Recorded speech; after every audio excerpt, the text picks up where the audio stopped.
Geneva. I went to Joshua Church, and they're one of the churches that are meeting right now at Christland. Right now, there are 3 of the Texas churches in the network meeting for a conference. And so I'm here for the same reason. I'm here to provide support for not only myself and my own story, from those who have also been harmed by Steve Morgan's network of churches, and also to support the families who have children and other loved ones lost in this system.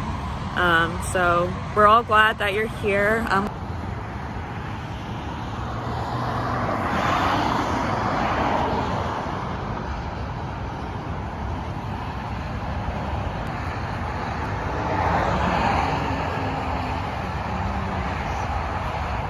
If you are interested and haven't signed our petition, we have a call to action on leaving the network. You can go to change.org, or if you go to leavingthenetwork.com, you'll be able to sign the petition. You don't have to be a member of the network to do that. We definitely want local support as we raise awareness for the concerns and lack of safety that we have, not only locally in College Station, but from other cities and states throughout the country that the network has churches. So.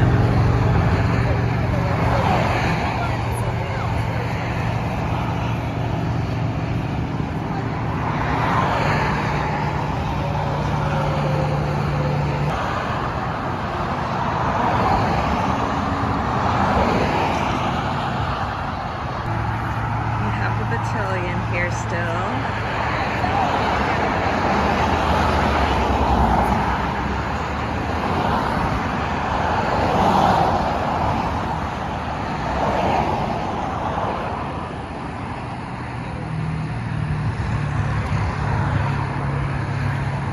We also have a list of all the network churches that exist, not only throughout the states, but the ones internationally as well. The ones highlighted are the ones that are in Texas that are currently here for the conference.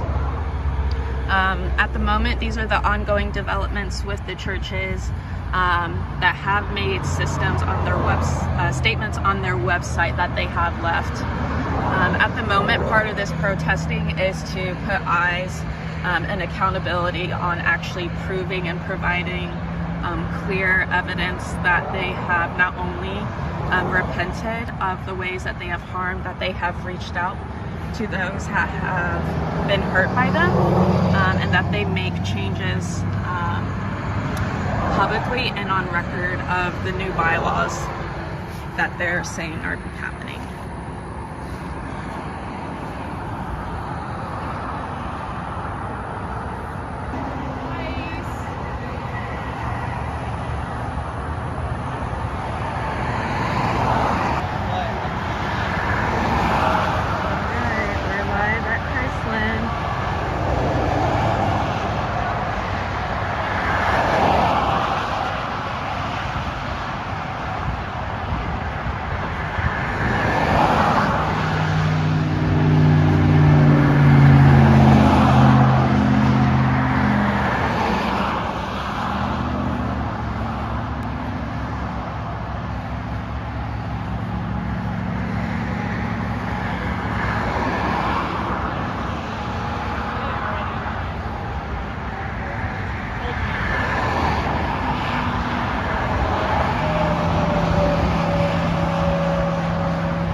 Would you like to introduce yourself? We're live on YouTube. Yeah.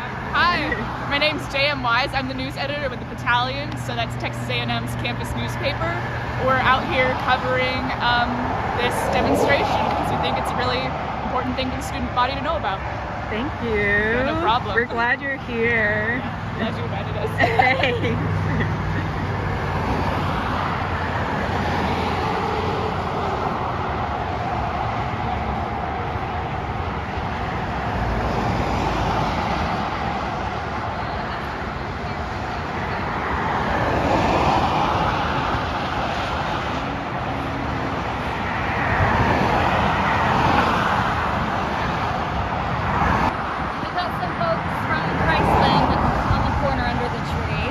Some folks from Christland? Yeah. They're under the tree?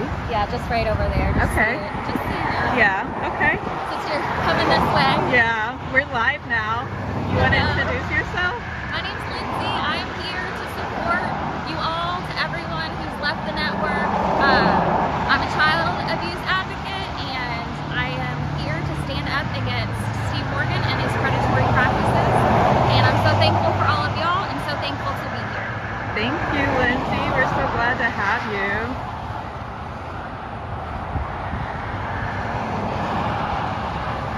Welcome, everyone. We're glad you're here.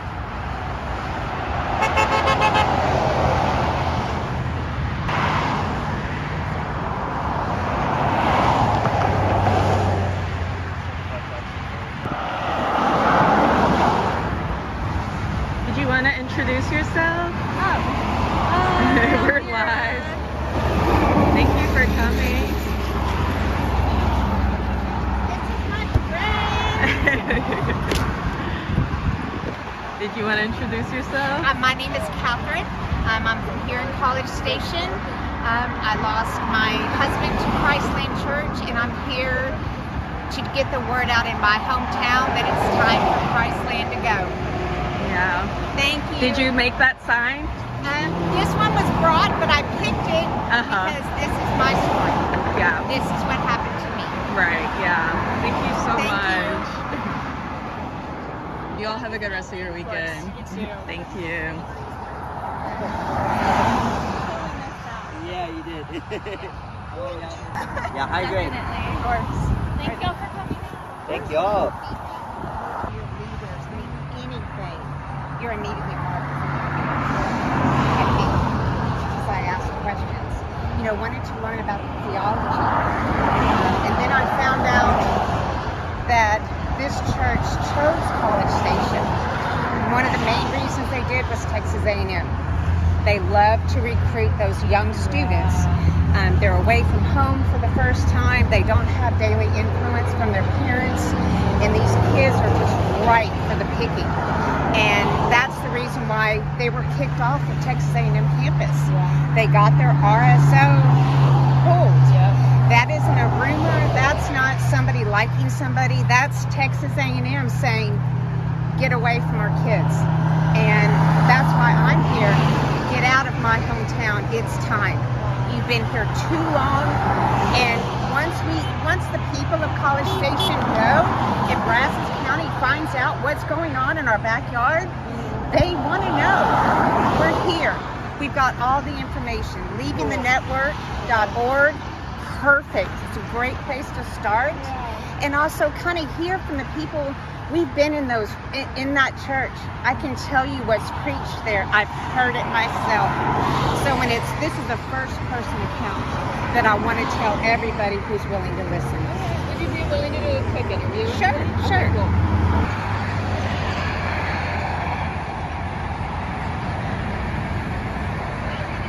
I'm going to face the church.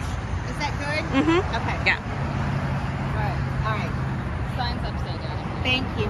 Bless you. Alright, I'm gonna first have you say and spell your first and last name for me. Okay. And give me your title. Yes, I was born and raised here in College Station. My kids and even my grandkids now go to Consol as well. Yeah. I just want you to talk to me a little bit about why y'all are out here today. Yeah. So Christland Church was planted here in College Station. They specifically chose College Station because of their proximity to Texas A&M and the students. One of the first things they did was to start recruiting on campus. Everyone has to have an RSO, which is a registered student organization. You have to give all your information to the university, and they've had theirs revoked. That was one of the first red flags. For me personally, it was the obey your leaders.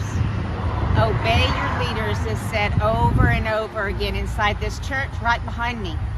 And I was raised, it's okay to question, ask questions. That's how you learn. It doesn't make you an enemy, it makes you gain more knowledge. The more knowledge you have, the more powerful you can be in your relationship with Christ. Can you talk to me a little bit about the stories that have been shared with you since kind of speaking about what your experience? I would love to tell you their views on mental health. We have a child that does have some mental health issues, and through the grace of God and therapy and medication, she's on a really good path now. Unfortunately, inside this network of churches, they don't believe in medication, mental health awareness. In fact, my husband wanted to take my daughter.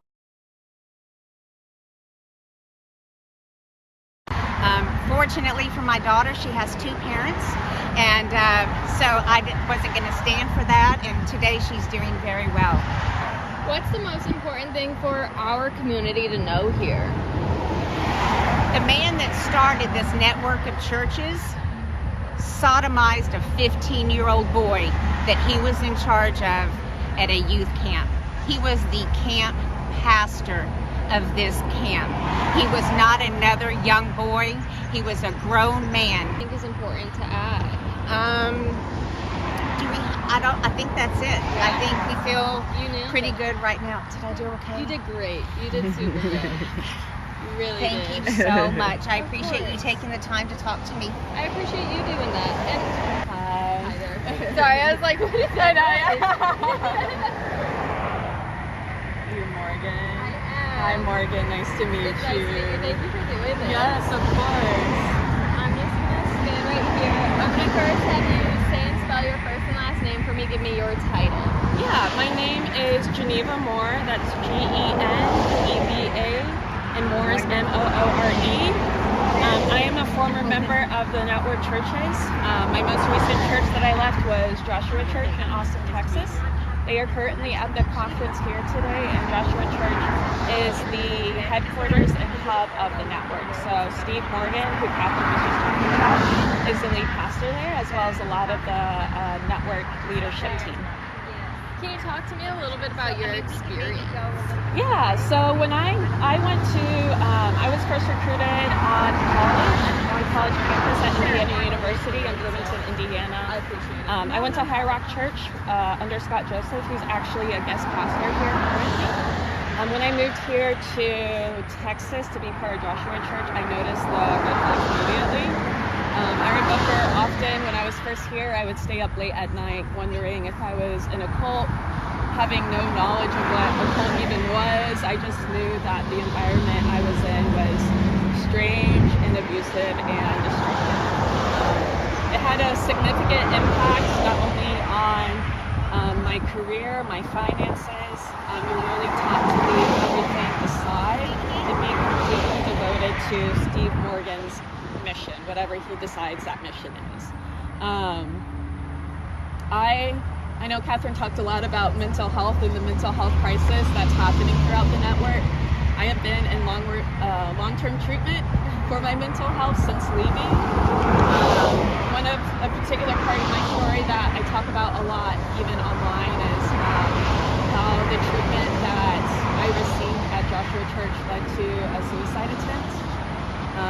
I've actually emailed the pastors about that when I left, detailing the ways that they harmed me, the ways that they manipulated things behind the scenes, the ways that they told my friends to stay away from me, that I was dark, that I wasn't self-sufficient, that I wasn't obeying your leaders in all things great and small.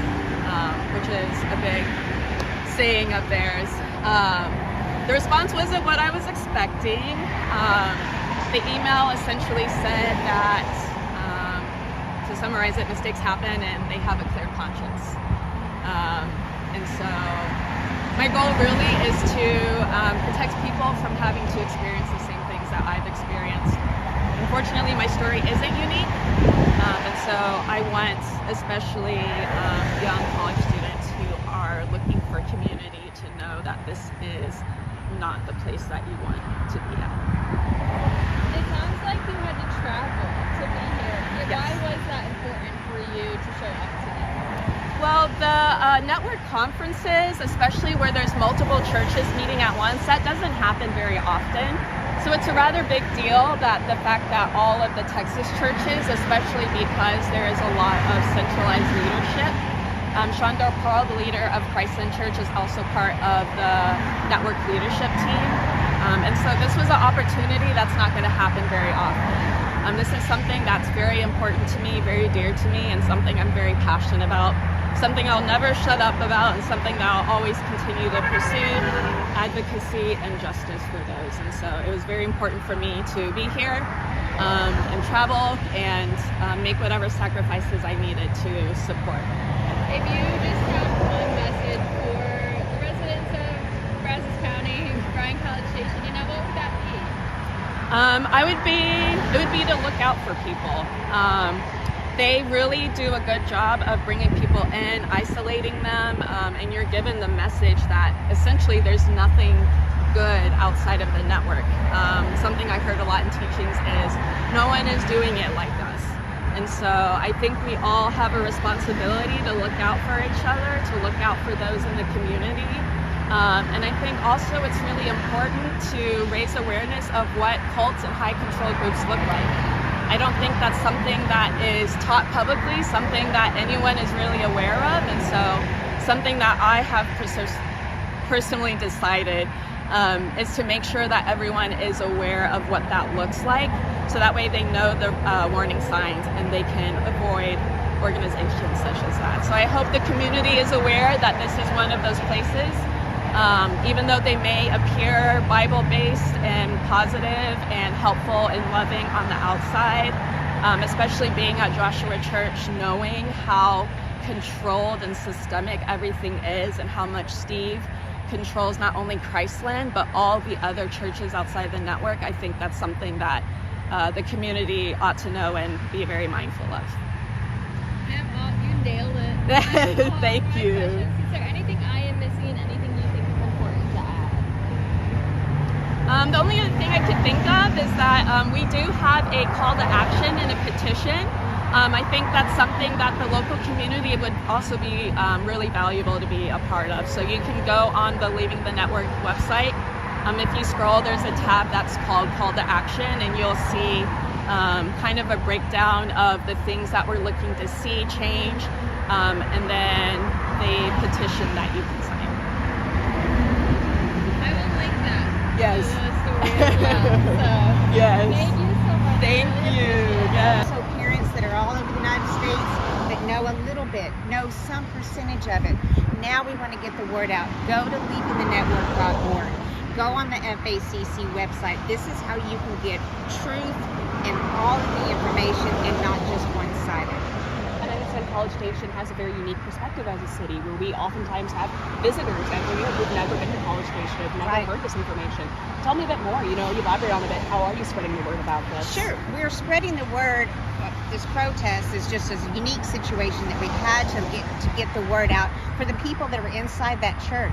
Inside the church, I can guarantee the people don't know what we know because they're constantly told, don't read anything, don't look at this, don't read that. And so what that does is that makes where you're not asking any questions. You've got complete unfettered access to everything that you're looking for, and also again, the accountability. When you're asking your leaders for accountability, what are they saying? When you ask a question, what are your leaders telling you? How are they answering for what they've done? And you mentioned this before, we touched on it a bit, but what are those warning signs of cults that people should be aware of, especially if they've never heard of that before? Well, one of the things I would say is when it cuts you off from your family, okay?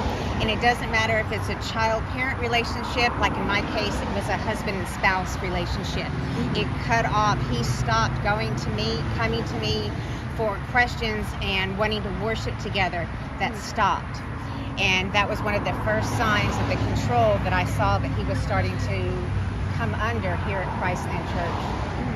Another one of the red flags that we've seen is, again, the unaccountability. There's no accountability of leaders. You're not allowed to ask questions. Another one is the small groups that they have here.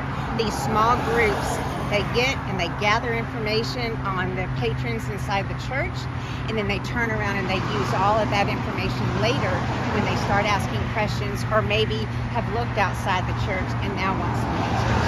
I understand, thank you. And you mentioned having gone through this experience. What has your healing journey been like, and have you found any other communities that you've been able to connect to after?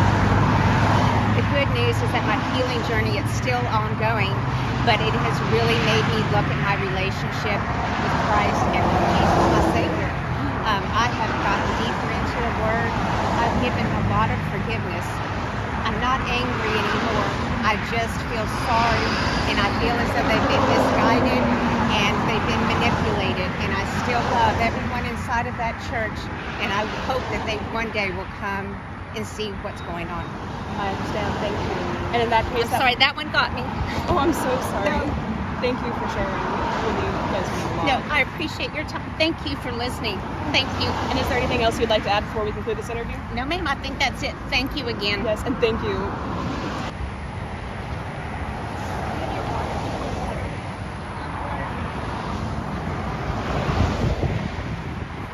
Evidence of failure of systems, failure of proper policies for protecting children. There's so many evidence of a mental health crisis that exists throughout the nation at each individual network church. And so our goal is to promote a community of safety and to let people know that these churches need to be held accountable. They have to answer to the local community and make sure that they're servicing the needs of those who need to be protected and who are looking for a safe environment to worship and practice their faith. Yeah, and tell me, how did you hear about today's protest? Were you an organizer, or did you decide to join today through hearing about it from social media or anything? I heard about it through the Families Against Cults on campus, as well as Leaving the Network. They have multiple platforms, such as Twitter, Instagram, TikTok, and then we have the Leaving the Network website. I was actually part of the network. I went to Joshua Church, which is based in Austin, Texas. They're currently one of the churches that are at this conference right now, and Joshua Church is the central hub of the network, and so that's where Steve Morgan, the lead pastor, is at. Gotcha. Well, tell me about your own journey being through this church and then leaving it. Yeah, so when I first moved to Austin, I moved from Indiana. That's where I was first recruited, at Indiana University in Bloomington, Indiana, at High Rock Church. I moved to Austin to be part of Joshua Church, and I remember even the first moment I hung out with people that there were red flags immediately. I remember early on there were moments where I'd sit up at night just sad and wondering, like, am I in a cult? Even though I had never had any understanding of what a cult was, it was just this internal intuition and knowing that there was something very wrong. There were a lot of red flags. I remember there was one moment in particular where Steve was preaching and he said something that was so out of left field, so clearly unbiblical. And I just remember looking around the room and everyone was nodding their heads and I was in complete shock. I remember talking with people that were in my small group, which is essentially a Bible study. And they were essentially just translating what they thought he was saying or making excuses. I remember one particular conversation with a girl where I said, okay, so imagine if someone else said this. Would you think that's biblical? And they said no. And I was like, well, so how does that make Steve immune from saying that? And so that's when I really realized that there was a lot of brainwashing happening. There was a lot of destroying whatever connection and sense of love and community and family that they promoted. They did not want me there. They did not want me there. They did not find me valuable. They did not find me important as being part of the body of Christ. And it had such a negative impact on my mental health that it actually led to me making a suicide attempt. I talked about that extensively. I still talk about it extensively. I actually emailed the pastors kind of detailing my concerns with the church once leaving the network went live, and realized that this was not a me issue. This isn't something being wrong with me, that I wasn't crazy, that these were stories that unfortunately weren't uncommon, that it wasn't just me that was having the same experience. I emailed the pastors letting them know that about the attempt, kind of going through the Bible verse by verse and explaining stuck in these systems, realize that the pastors are not equipped to tell the truth. They have And I understand. Thank you for sharing your story with me today. And I saw that red flags do play a very large role today in today's protest. Tell me a bit more about that. How did you decide on the red flag symbolism? I would say it's just another tool to let people know not only just the red flags within this system, but I think in general, part of what I'm personally interested is the fact that this is not just a network issue. It's definitely what we're here for. This is what we have experienced. This is what we know. But I think also growing up as a Christian and being very immersed in the Bible and what Scripture says, that safety and abuse in one church or in one network of churches is an issue for the church nationwide. And so I think every individual church should be aware that this church is not a healthy place. And I think the community needs to be aware of that. And so I think the red flags is symbolic of a stop everything and move away. Sort of cut contact. Exactly. Here Yes. run. Yes. Do not pass go. Do not collect $200. Yeah, definitely. And so tell me a bit more about your healing journey. What's been like? Have you met any other organizations that have managed to help you heal? It's been a little challenging. I think just the topic of spiritual abuse in general is still rather new. Twitter has actually been my safe haven. I think that's where, when I was very confused and still trying to figure out what was happening before the Leaving the Network side went live, I was just like, something is wrong. I can't quite pinpoint it. And being on social media was when I actually heard of other people that were talking about spiritual abuse and the rather new organizations and support groups that were coming up with that. And so that's when I really just was able to start putting language to what I was experiencing. And it sounds like community was very important for you at that time. Community was very important for me, yes. And so I think I wouldn't have been able to get where I am today without that support. And right now, my main priority is just healing and taking care of my mental health. And so I've been in a variety of different levels of treatment since leaving. I'm still currently in that. And healing is a long journey, but even each little step matters. And so I'm so focused on the goal, and I think just justice in general, that I think that's what is able to push me forward and to keep going day by day. Yeah, you bring up an interesting point, how during that time of just breaking away, you were looking for community, and now you're able to offer that out here, especially with, telling people about it. So what's that like for you? It feels good. It feels good. I think that the pain is still there, but I think having an outlet to use that, I think feels good. It's so hard to leave the network. When you leave, you just about lose everything. And so people need a place to find community, to find safety after that. Because leaving is so hard and so isolating, sometimes people just, they can't handle it emotionally and they go back. And so I don't want anyone to think that they're trapped in a system that they can never actually escape. I want them to feel like and know that there is a life that exists outside the network, and it's actually good, and there are people that genuinely care about them. And so I really want to be able to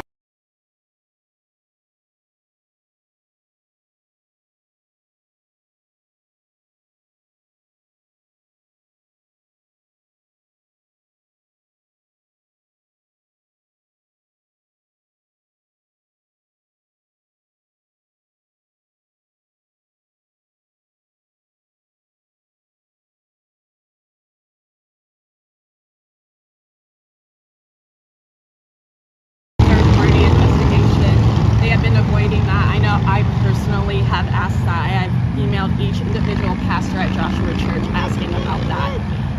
And they essentially said they're not doing that. And so I think going on that website, community members, even if they're not part of the network, other Christians advocating for that, signing that petition, I think something that is essential as we move forward with this process. I understand. Thank you very much for talking to me Thank today. you. All right. We are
speaking up. This is my hometown. I hope we did you proud. Thank you, thank you, thank you for tuning in. You are our eyes and ears out there. God bless you, and again, thank you. Thank you. Continue spreading awareness. We'll continue to keep using our voices, and we look forward to the continued support. And thank you for joining in. Yeah. Thank you, guys. God bless.